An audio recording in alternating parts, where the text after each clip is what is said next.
자, 이번에는 문화재 공간 정보 서비스라는 것이 있는데, 우리 토지 이용계획 확인원을 보면은 문화재청의 허가를 받는 게 두 개가 있거든요.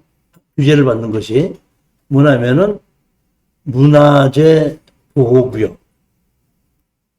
두 번째는 현상 변경 허가 대상구역. 이렇게가 문화재의 보호법에 적용을 받는 것이 두 개입니다. 하나는 현상 변경 허가 대상구역이고 하나는 문화재 보호구역으로 되어 있습니다. 문화재 보호구역으로 정해져서 어떤 땅에 내가 건물을 짓지 않습니까? 문화재 보호구역에. 문화재 보호구역에 건물을 지으려고 할 때는 문화재청에다가 내가 이러한 건물을 지어도 되느냐를 협조를 받아서 문화재청에서 된다고 해야지 지을 수가 있고, 그렇지 않으면은 건축가에서 안 해주는 것에 문화재에서 안 된다 그러면 건축가가 안 나는 겁니다. 그러니까 문화재청에서 보면 거기는 뭐 12m까지 지어라, 9m까지 지어라 이런 식으로 하게끔 되는 겁니다. 자, 이런 식으로 해서 문화재와 가까운 곳, 다시 말하면 문화재가 있는 곳에 직선거리 500m 이내는 전부 다를 문화재 보호구역으로 만들어서 관리를 해왔습니다. 그랬는데 무슨 문제가 생기냐면 문화재의 500m 안에 건물을 짓는 것이 아니라 누가 간판을 만들 수도 있죠. 예를 들어 볼게요. 문화재의 첨성대가 문화재죠. 네. 그럼 문화재 앞에다가 500m 내는 문화재 보호구역으로 지정이 되어 있죠. 네. 그러니까 500m 이내에다 건물을 짓 때는 이런 건물을 지어도 되냐고 물어보고 문화재청에서 안 된다는 못 졌단 말이에요. 그런데 내가 보면 그 문화재 그 첨성대 앞에 거기 한 40m, 50m 떨어진 곳에 한식집이 하나 생겼어. 무슨 집이?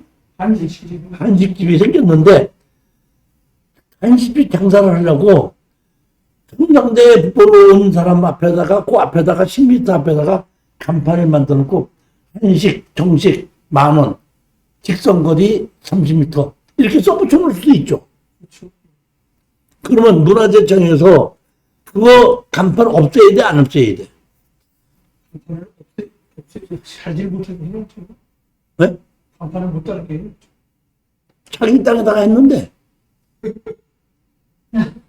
자기 땅에다가, 다른 사람 땅이야. 다른 사람 땅한테다가 한 달에 10만 원씩 죽게 하고 그 사람 땅에다가 만들어 놨어. 그걸 그대로 둬야 돼, 없애야 돼? 아니, 근데 없애는 것은 자기 마음대로 없애는 게 아니라 법에 의해서 뭐, 공무원이 없애라고 어떻게 얘기해. 난리 나죠. 법이 이렇게 돼 있으니까 없애주십시오 하고 얘기해야죠. 그리고 법에 의해서 없애지 않을 때는 강제 집행을 해서 없게 할 수 있습니다. 이런 게 법이 근본을 만들어지는데, 그러니까 그동안에는 건물을 짓을 때 건축허가시 들어왔기 때문에 다 문제가 없는데, 건축허가를 내지 않고 그냥 할 수 있는 거. 예를 들어서 물건을 쌓아둘 수도 있죠. 우물을 팔 수도 있죠. 나무를 심을 수도 있죠. 그 앞에, 첨성대 앞에 바꿔진 사람은 걸음을 줄 수도 있죠. 이런 거를 못하게 할 수 있는 방법이 있어요, 없어요? 없다 보니까 할 수 없이 그건 뭐냐면 현상 변경 허가 대상구역으로 지정을 해놓고, 현상 변경 허가 대상구역으로 지정된 곳에는 삽을 한 삽을 파서 살짝 옮겨도 현상 변경 허가가 되기 때문에 무조건 그것도 허가를 받아야 된다. 사과 박스 하나를 갖다 놔도 현상 변경하니까 치워라 할 수 있는 것이 그게 뭐야? 현상 변경 허가 대상구역이라는 겁니다. 그러니까 우리는 문화재 보호구역에 있어서 두 가지를 보는데, 현상 변경 허가 대상구역도 문화재 공간 정보 서비스로 들어가서 확인해 봐야 되고, 문화재 보호구역도 문화재 공간 정보 서비스에 들어가서 해봐야 되는데,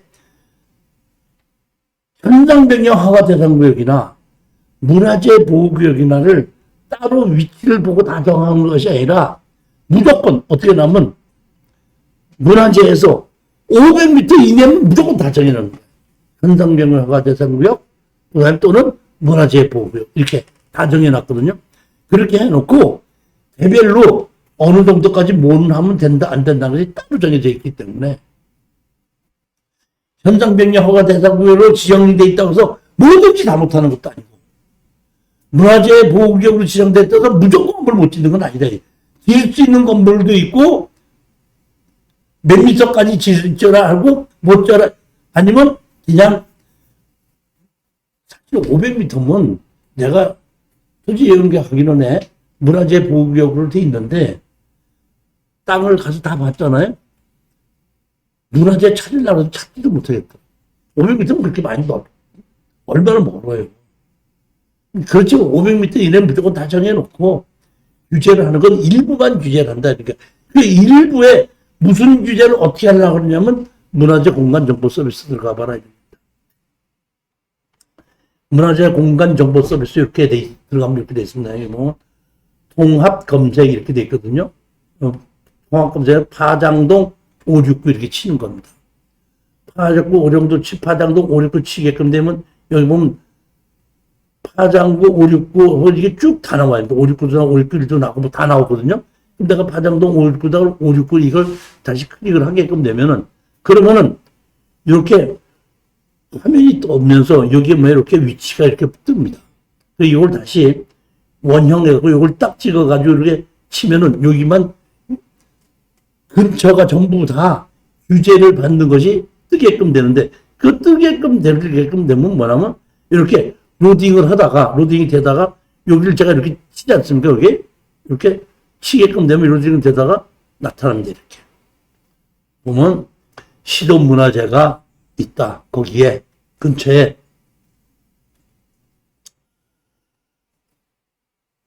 최고 높이 32m 이상의 건축물의 시설물은 개별 심사를 한다. 32m가 안 되는 경우에는 관계가 없다. 이런 식으로 이렇게 자세히 써 있다는 겁니다. 그러니까 여러분들도 문화재 보호구역이나 현상변경 허가 대상구역이 나올 때는 문화재청의 홈페이지로 들어가서 이렇게 확인해봐라. 그런 얘기입니다. 자, 이번에는 7번째입니다. 우리가 어떤 땅에 건물이 있을 때 건축물 관리장이 있는지 없는지를 우리가 확인해 봐야 되겠죠. 네. 건축물 관리장이 없는 건물은 어떤 건물이에요? 무허가라고 자, 무허가 건물이 있을 수 있고 예. 두 번째는 건축 허가를 받았는데 아직 준공을 내지 않은 건물이 있고 세 번째는 정식 건축물로 건축 허가를 받지 않고 가설 건축물로 건축 허가를 받을 수가 있습니다. 그러니까 건물이 있는데 건축물 관리장이 없을 때는 세 가지 종류가 생기는데 제일 첫 번째 무허가 건물로 지었을 때 두 번째는 건축 허가는 받았는데 준공을 아직 사용 승인을 받지 못했을 때 세 번째는 처음부터 건축 허가를 가설 건축물로 허가를 받았을 때 건축물 과정이 없다는 겁니다. 그러면 일단은 우리가 제일 먼저 우리가 낙찰받으려고 하는 땅에 건물이 있거나 또는 우리가 진입도로로 사용하려고 하는 옆에 건물이 있을 때는 그 건물이 정식으로 건축 허가를 받은 건물인지 아닌지를 확인해 봐야 되거든요. 그러니까 건축물 관리장을 띄어로 봐야 되는데 여러분은 대부분 민원 24시로 들어가죠. 하사장님은? 세움터. 그래? 저는 세움터를 씁니다. 보면 세움터라는 것이 이렇게 있거든요. 이 세움터로 들어가는데 이 세움터로 들어가는 거는 우리가 실전으로 한번 해봅시다. 실전으로.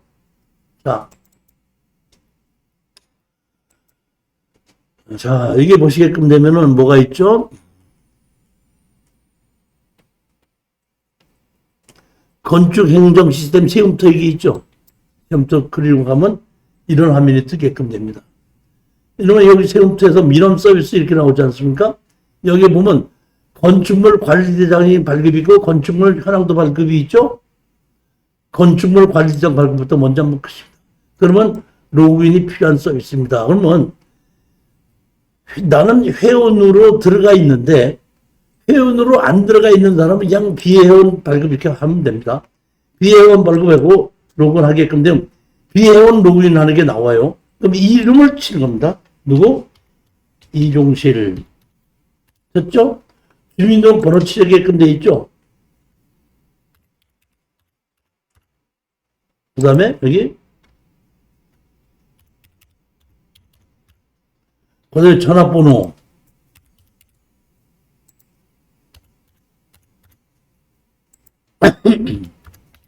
돼 있고 여기 570670 나오죠? 570670 570670 이렇게 만들어 놓고 여기 보시면 개인정보 수입 필수 있죠? 이거 동의하고 다음 치게끔 되면은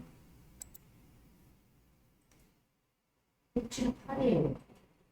응? 570, 670, 570, 670이 맞잖아. 여기 보면 뭐해? 이종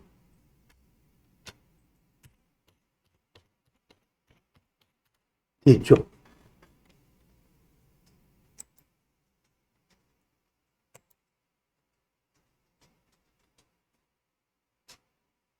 뭐가 잘못됐지?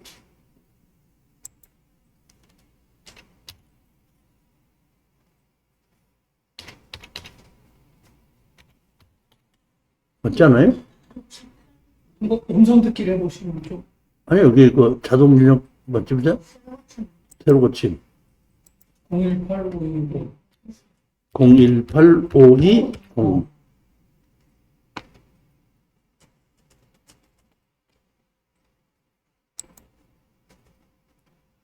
자, 그럼 여기 이렇게 나오면은, 여기 보면, 여기 뭐야? 기본으로 조회 이렇게 돼 있죠? 자, 한번 보시겠습니다. 충청북도 진천군 백곡면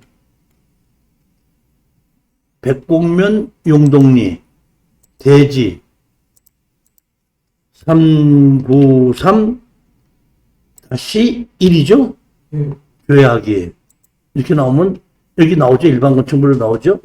일반 건축물 이렇게 클릭을 합니다. 나오죠? 이렇게 누르고, 민원인 찾기 하면 여기 보면 발급 신청합니다. 이렇게. 요거를 누르고 발급 신청.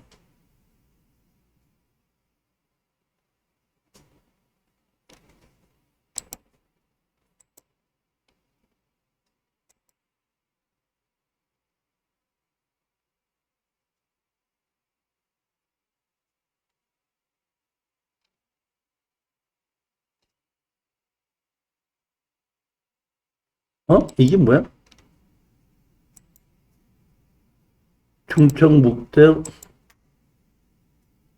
진천군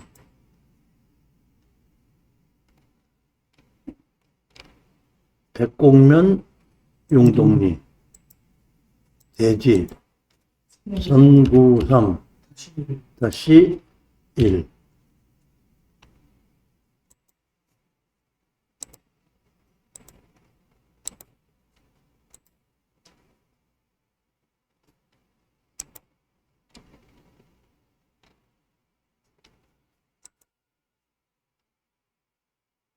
진짜.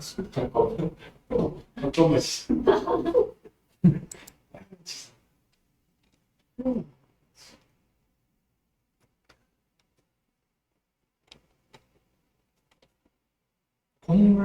건축물 명칭 그걸 클릭을 안 하셔야 돼요. 아니, 아까 내가, 뭐냐면 이게, 아까도 이랬는데, 자, 배치도.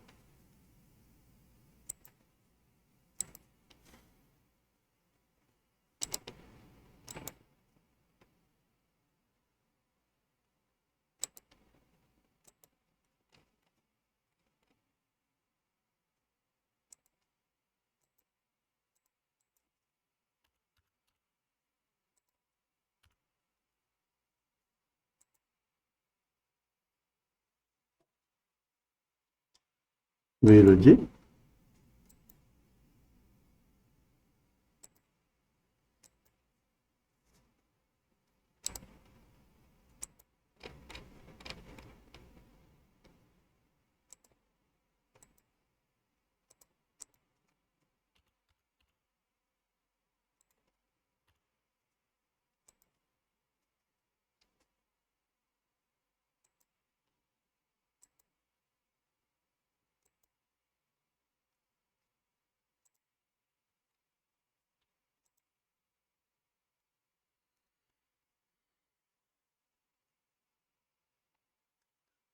또 이게 발급받은 건데 한번 볼까요?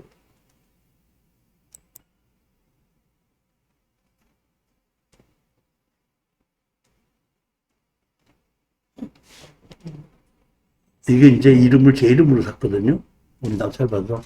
우리 저기 뭐 땅을 그 법인 이름으로 샀고 낙찰받을 때 수송을 해서 매매할 땐 제 이름으로 이렇게 사놓고 있는데 이렇게 건축물 관장이 있고 여기 볼게끔 되면 이렇게 건축 허가에 이렇게 정식으로 나 있죠.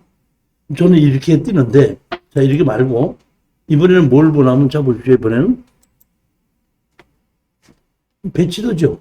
우리 아까 지적도에 없었죠. 없었는데 이게 보시게끔 되면 여기 보면 현황도로 이렇게 나오죠. 그렇죠? 건축허가에서 지적도상에는 없지만 현황도로가 있어도 건축허가를 내줬다는 거지 않습니까? 이렇게.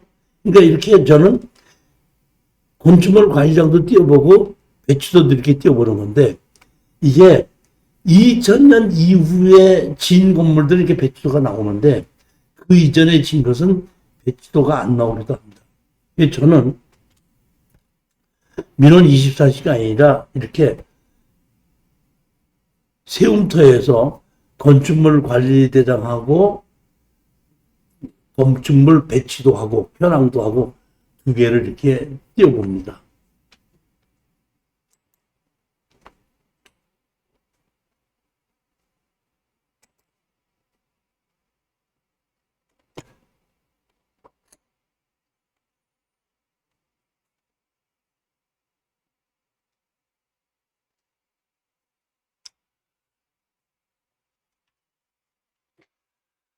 등기부 등본하는 것은 여러분들이 뭐 이거는 전화 이름이나 다 인터넷 등기소로 띄죠.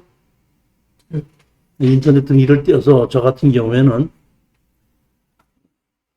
번지수를 이렇게 띄고 이걸 띄고 연락하기 위해서 이게 나오게끔 되면 여기에 결제 이렇게 하게끔 되면은 비밀번호를 입력하라고 그러고 비밀번호 입력하고 하고 나면은 열람하기 위해서 휴대폰 결제해갖고 휴대폰 결제하고 제 전화번호하고 이름하고 넣고 인증번호를 넣게끔 되면은 700원이 결제가 되면서 열리게끔 되면 인터넷으로 집에서 등기부 등본도 띄워보게끔 되죠. 자, 이번에 이제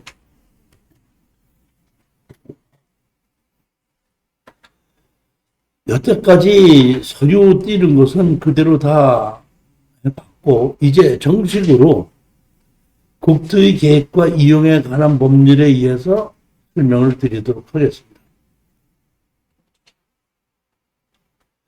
국토의 계획과 이용에 관한 법률은 아까도 잠깐 말씀드렸지만은 김대중 정부에서 도시지역과 비도시지역을 합쳐서 국토의 계획과 이용에 관한 법률을 만들었습니다.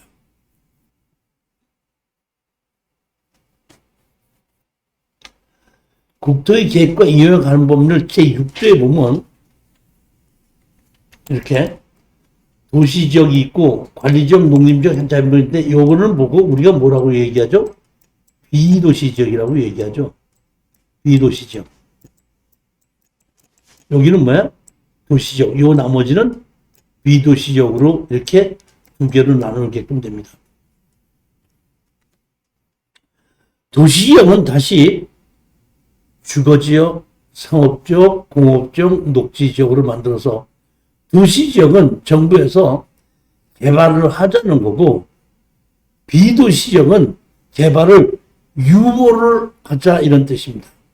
이거 아직은 개발을 하지 말고 쓸 만큼만 쓰고 남겨둘 건 남겨두자 이런 의미입니다.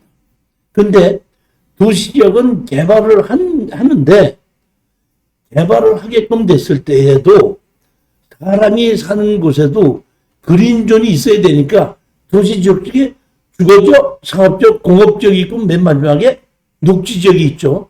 이 녹지지역에는 건폐를 줄여서 나무를 심는 그린존을 많이 만들 수 있게끔 확보를 하자는 것이 녹지지역입니다. 그 다음에 비도시지역에는 관리적, 농림적, 자연환경 보존지역이 있는데 농림지역은 농사를 짓자는 얘기고 자연환경 보존지역은 옛날 있는 대로 그대로 두자는 뜻입니다. 비도시지역에도 사람이 살아야 되는 곳은 관리지역으로 만들어 놓는 겁니다.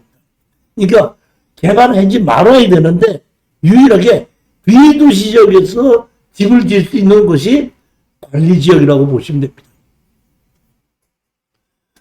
예전에는 우리가 이 국토계획과 이행을 하는 법률로 바뀌기 전에는 도시지역이 있고 준도시지역이 있고 비도시지역에 준농림지역이 있었는데 그 도시지역에 준도시지역이 녹지지역으로 보면 녹지지역은 그러니까 녹지지역이 아니라 관리지역이고 그 다음에 비도시지역의 준농림지역이 관리지역으로 만드는 겁니다. 자, 그 다음에 여기 보면 제18조 보시게끔 됩니다. 이렇게 해서 이 용도 지역은 이렇게 네 가지로 나뉘어졌다 이렇게 얘기했고 좀 더 이제 세분화가 만들어지는 것은 건폐율과 용적률을 적용하는 것을 달리하기 위해서 조금 더 세부적으로 만들어놨지만은 근본적으로는 도시지역과 비도시지역으로 나뉘어졌다고 생각하시면 됩니다. 특별 18조 보시겠습니다. 특별시장, 광역시장은 군수는 관할 구역에 대해 도시군 기본 계획을 수립하여야 한다. 이 얘기는 무슨 얘기냐면 지방자치단체장이 군수나 시장은 총 인구가 얼마 되니까 땅의 면적이 얼마 되다 보니까 어떤 지역은 도시지역으로 만들어서 집을 지을 수 있게끔 만들어 놓고 어떤 지역은 유보를 해서 그대로 보존 땅을 그대로 보존해서 후손들에게 그 상태 그대로 일단 물려주고 개발을 후손한테 맡기는 거고 우리는 도시적으로 만들어진 것은 지금 현재 우리가 개발하자 이런 뜻을 보고 비도시적인 경우에는 우리는 개발하지 말고 후손들이 알아서 쓰게끔 나누자. 그래서 지금은 개발을 근데 유보를 한다는 뜻입니다. 그거를 누가 먼저 수립한다고? 시장, 군수가 수립한다 그런 얘기입니다. 시장, 군수는 5년마다 다시 말하면 우리가 도시지역에 주거적, 상업적, 공업적, 녹지지역 만들어놨죠. 그 다음에 관리지역이 만들어졌는데 주변 환경 변화에 의해서 바뀔 수도 있지 않습니까? 그러니까 이거는 매 5년마다 타당성 여부를 전반적으로 재정도 검토해야 정비해야 한다는 얘기는 5년마다 주변 환경에 의해서 지방자치단체장이 용도지역을 어떤다? 바꿀 수도 있다. 그런 뜻입니다.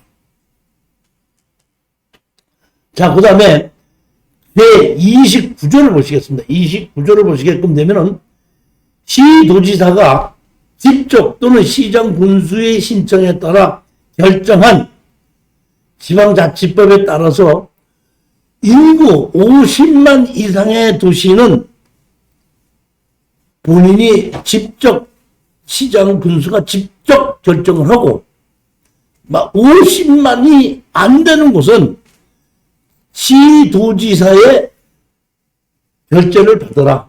그러면 경기도에 50만 이상 되는 시가 있죠. 네. 50만이 안 되는 시가 있죠. 50만 이상 경기도에 50만 이상이 되는 시는 시장이 직접 결정한다 이런 얘기입니다. 50만이 안 되는 시는 경기도지사가 여기를 이렇게 하겠다 그러고 보고를 해서 결재를 받고 하라 이런 뜻입니다.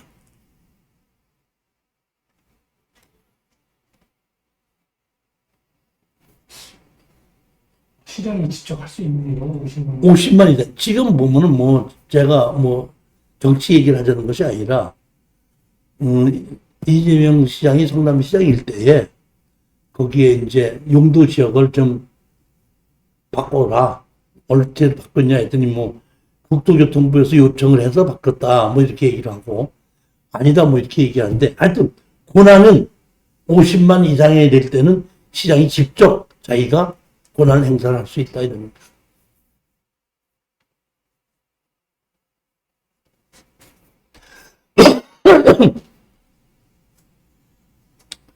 (47조) 보시겠습니다. 도시군계획시설의 부지의 매수 청구. 우리가 토지 이용계획 확인원을 띄워보게끔 되면 도시계획이 이렇게 된 거 많죠. 도시계획이 계획되는 게 제일 많은 게 뭐죠? 도로죠. 도로를 이렇게 고시가 돼서 이렇게 빨간 줄이 가 있지 않습니까? 여러분이 그렇게 된 것은 개발이 된다는 거예요? 안 된다는 거예요? 개입될 수도 있고. 예정이에요. 예정이죠. 예정에 언제 되는지는 모르는 겁니다. 예정만 그렇게 만들어졌다 이런 얘기인데 이거를 만들어 놓고 10년이 지나가도 집행을 안 할 수가 있으면 10년 동안 제가 금이 가져 있죠. 그럼 거기 건축가 내줘야 안 내줘요? 안 내주죠. 안 내주죠. 그러다 보니까 10년 동안 내 재산 행사를 못했지 않습니까? 그러면 지목이 대지인 경우에는 내가 건물을 짓는데도 건축허가를 안 내줬으니까 10년이 지난 데들이 너희들이 아직 결정을 하지 않았으면 매수 사달라 하게끔 되면 사주게끔 되어 있습니다. 근데 지목이 대지인 경우는 건물을 짓는 걸 못 짓게 했으니까 사달라고 하면 사줄 수가 있지만은 예를 들어서 농지나 임야야. 그러면 농지나 임야로 쓰는 데는 지장이 있어 없어요? 그러니까 지목이 임야나 농지인 경우에는 매수 청구를 안 받아줍니다. 언제만 받아주냐면 지목이 반드시 대지인 경우에는 받아준다. 왜? 대지는 집을 질 수가 있는데 건축허가를 신청하면은 안 해주는 겁니다. 지금 그러지 않아도 포항에 도시지역에 집이 있는데 이렇게 제가 봤더니 빨간 줄로 돼갖고 도로 확장 계획이 있더라고요. 뭐 위하고 밑에하고는 도로가 많이 만들어졌더라고요. 근데 그것이 49%까지 떨어졌길래 55%에 사가지고 다른 사람은 안 삽니다. 건축허가도 못 받고 아무것도 못했는데 뭘 샀어요. 그냥 어떻게 했어요? 매수 청구를 해놨죠. 그런데 포항에서 매수 청구를 했는데 이것이 매수 청구를 하면 바로 해주는 것이 아니라 매수 청구를 하지 않습니까? 받아들여서 그거를 그대로 받은 걸 갖고 소리에 올려서 해갖고 내년 예산에 올리는 거예요. 올리는데 예산에 편성이 돼서 그 다음에 편성이 되면 그 편성된 예산 갖고 사주는 거예요. 그러니까 기본이 내가 청구해서 해줄 때 보통 보면 2년 정도가 걸려요. 근데 어떤 경우에는 보면 예산이 없습니다. 왜 그랬더니 아이고 우리 월급도 제대로 못 주고 있어요. 그런 지방자치단체가 있을 때는 그런 순위에서 좀 밀릴 수도 있죠. 하여튼 매수 청구를 할 수 있다 이런 겁니다. 그 다음에 지목이 대지인 경우에는 10년이 지났을 때 매수 청구를 할 수가 있는데 20년이 지났단 말이에요. 20년이 지났을 때까지 시행하지 않았을 때는 그 계획 자체가 변다? 없어져 버리는 겁니다. 예를 들어 볼게요. 우리 학사장님은 먼저 번에 얘기 들으셨는지 모르겠네. 울산에 땅이 경매로 나왔는데 20억짜리가 6억까지 떨어졌더라고요. 왜 이렇게 떨어졌나고 봤더니 거기가 개발 계획은 모르나는 버스 터미널 부지로 잡혀있으면 처음서부터 거기를. 상업적으로 만들었고 버스터미널 부지로 묶어놨으니까 특별법에 의해서 거기에는 버스터미널을 묶여져 있기 때문에 다른 건축허가를 안 내주는 겁니다. 떨어진 걸 보고 이걸 했는데 제가 자세히 봤더니 버스터미널 부지로 지정이 되어 있기 때문에 이거는 투자하면 안 되겠구나 하고 그냥 잊어먹고 말았습니다. 창원에서 황경진 하고 나서 이제 강의를 했던데 그때 황 원장님께서 그러다가 이번에 MPL 특강 하나 오시는 분이 모셨으니까 이 교수님도 한번 같이 들어보시죠. 그래갖고 앉아서 듣고 있는데 제가 그때 봤던 그거를 그분이 실전 사례로 설명하는 거예요. 이거를 이렇게 됐는데 이게 20억짜리가 얼마까지 떨어졌다. 그래서 MPL로 얼마를 파겠냐 해서 MPL로 사놓고 자기가 사실은 이제 미리 다 조사를 했겠죠. 20년이 지났다는 걸 다 해놓고 그 이종실 교수님이 잘하는 거 있지 않습니까? 지방자치단체가 지도에서 답변하는 거였는데 하는 식으로 제가 이 계획이 이게 고시일이 얼마 지나 20년이 지났으니까 이거 폐지돼야 되는 거 아니냐 그랬더니 폐지된다고 하는 바람에 그때 바로 폐지시켜주는 바람에 바로 그냥 감정가격대로 바로 할 수 있었습니다. 즉 이 얘기는 뭐냐면 이렇게 도시계획으로 지목이 대지로 만들어놨는데 10년 동안을 집행하지 않은 매수청검 사준다는 얘기고 해놨는데 20년이 지나도록 집행을 하지 않으면 그게는 그 효력을 잃는다. 20년 동안 집행하면 효력을 잃는다. 이렇게 돼 있다는 겁니다.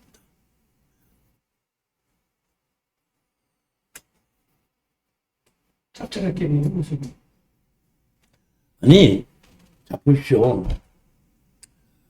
아까 우리 낮에 강의할 때 어떤 놈이 돈이 되는지 잘 안 보인다 이렇게 얘기를 하는데 돈이 되는 게 잘 안 보이는데 법을 다 알고 나면은 돈 되는 게 어느 때부터 보이기 시작해요. 돈이 되는 것이 없는 것이 아니라 돈이 되는 거를 찾아낼 줄 알아야 되는데 저도 그때 그거를 제가 그분이 하는 얘기를 듣고 나는 바보다. 아니 그거를 20년 넘었는지 안 넘었는지 바로 알아보고 20년 넘었으면 이걸 투자해야 돼 이런 생각을 하지. 이거는 20년 생각 안 하고 이거는 버스터미널 무기로 묶였으니까 안 되는 거구만 하는 거를 내 자체가 실력이 부족하구나 그런 생각을 그 당시에 했다는 뜻입니다. 법을 아는 게 중요한 게 아니에요. 제일 중요한 게 뭐예요? 돈 되는 거. 돈 되는 걸 골라낼 줄 알아야 된다는 겁니다. 국토의 계획과 이용에 관한 법률에 의해서 제가 또 잘했다고 하는 것은 51조의 지구단위 계획의 구역의 지정.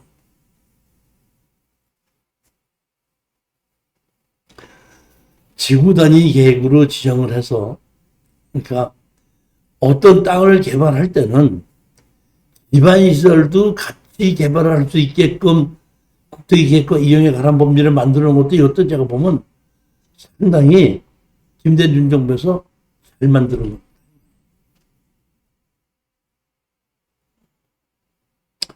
56조에 보면 개발행위 허가 이렇게 되어 있죠. 대통령령으로 정하는 행위를 하려는 자는 군수의 허가를 받아야 한다. 개발행위 허가.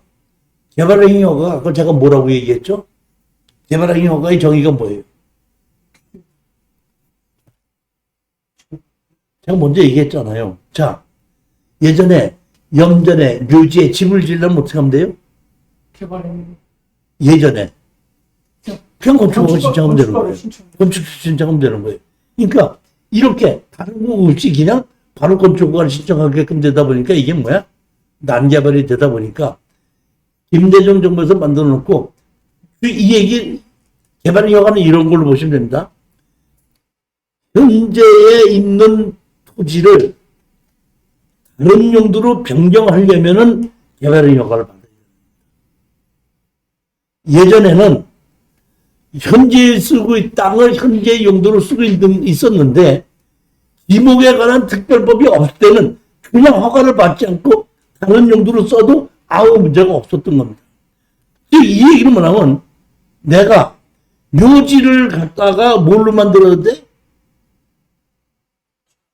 그냥 건축하고 받으면 돼요. 묘지를 갖다가 건축하고 받으면 아무 상관이 없어요. 즉, 이 개발의 허가를 받기 전에는 지목에 의해서 특별법을 적용되지 않는 지목은 따로 규제하는 것이 없었다는 겁니다. 그러니까 그것이 난개발이 될 수가 있었다는 얘기거든요. 근데 지금은 개발의 허가를 받아야 된다는 얘기는 현재 쓰고 있는 목적에서 토지를 다른 목적으로 용도를 변경할 때는 뭘 받아야 돼? 허가를 받아야 된다.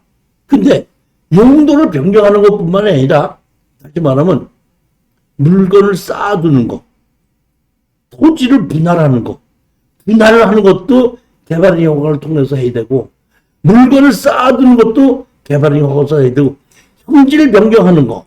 형질 변경이 뭐죠? 형질 변경이 뭐예요? 그러니까 현상 변경화가 돼서 형상을 다르게 만든 그게 뭐야? 형질 변경이에요. 토목 땅의 생김새를 바꾸는 것을 형질 변경이라고 해요. 한 삽을 퍼서 한 삽을 옮겨만 놔도 그게 뭐예요? 형질 변경입니다.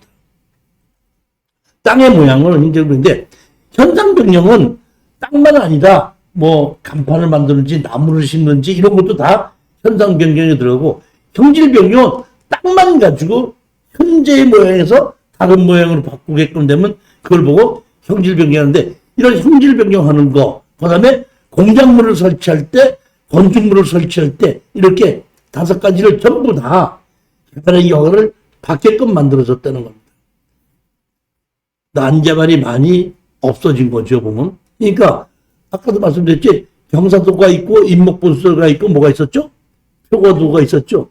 경사도가 급한 지역, 나무가 많은 지역, 산꼭대기 높은 지역, 아예 개발의 허가를 안 내주고, 그런 땅은 손대지 말아라.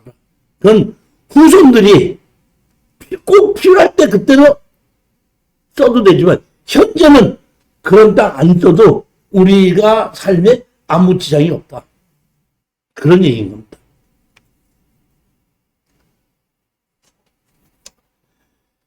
자, 용도 지역이 있죠. 아까도 말씀드렸지만 용도 지역은 뭐야? 대한민국의 모든 땅에는 용도 지역은 다 있습니다. 용도 지역은 도시 지역과 비도시 지역으로 양분됩니다. 도시 지역은 다시 주거지역, 상업적, 공업적으로 만들어지고, 비도시 지역은 관리지역, 농림지역, 자연환경보전지역으로 나뉘어져서 주거지역과 도시지역과 비도시지역으로 나누어서 관리합니다. 얘기를 하자면은, 억지로 얘기를 하자면은, 땅을 투자하는 사람의 입장에서 보면은, 도시지역이다 그러면 장교로 들어가는 거고, 비도시지역이다 그러면 사병으로 들어가는 겁니다. 근데 장교 중에서도 제일 얕은 사람이 누구죠? 제일 얕은 사람이 누구예요? 춘희. 고이지, 또 중이야.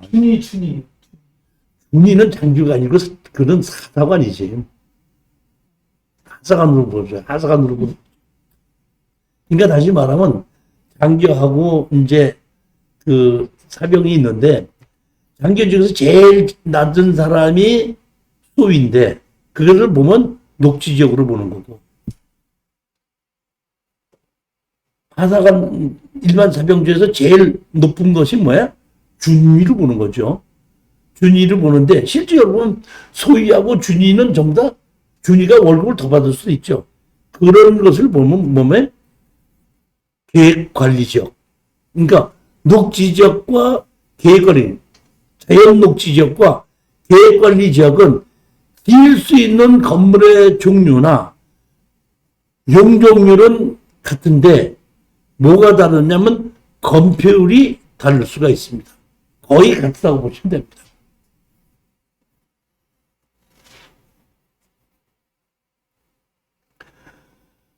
도시지역, 주거지역, 상업지역, 공업지역, 녹지지역. 관리지역, 보존관리, 생산관리, 계획관리. 농림지역, 자연환경 보존지역 이렇게 지정이 됩니다. 따라서 이 용도 지역에 의해서 어떤 종류의 건물을 얼만큼 지을 수 있다는 것은 국토의 계획과 이용에 관한 법률에 별표에 다 나와 있습니다. 건물을 지을 수 있는 종류, 그 다음에 건폐율, 용적률.